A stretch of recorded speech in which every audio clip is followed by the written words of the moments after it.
মেয়েকে সকালবেলায় স্কুলে দিয়ে আসার পর দেখতে দেখতে সময় হয়ে যায় আবার স্কুল থেকে বাড়ি নিয়ে আসার।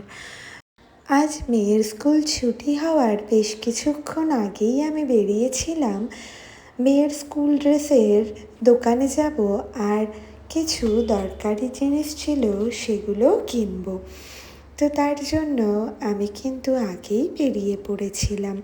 আর আজকে গরমটা যেমন বেশি, রোদও কিন্তু অনেকটাই বেশি। কিছু করার নেই, যেতেই হবে।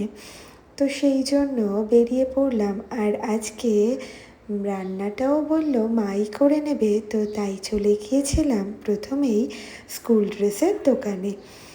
তারপর চলে গিয়েছিলাম কিছু আম কিনবো বলে। আম কিনতে গিয়ে দেখলাম এখানে কিন্তু বেশ দেশি খেজুর রয়েছে, জাম রয়েছে, জামরুল, সবেদা, নাশপাতি।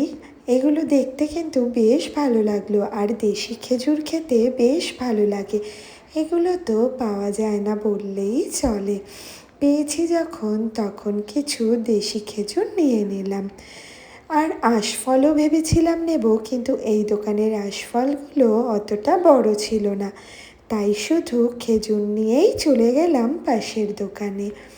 পাশের দোকানের আশফলগুলো বেশ বড় ছিল, তো এখান থেকে আমি কিছু আশফল নিয়ে চলে গেলাম আম কিনতে। এখানে লাইন দিয়ে সমস্ত আম নিয়ে বসেন এই দাদারা। এই দাদারা কিন্তু রোজ এখানে আম নিয়ে বসেন।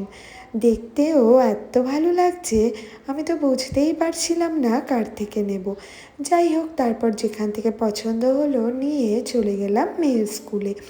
একটু আগেই চলে গিয়েছিলাম, এখনও স্কুল ছুটি হয়নি। তো বসে রইলাম, বেল পড়তেই চলে গেলাম গেটের সামনে।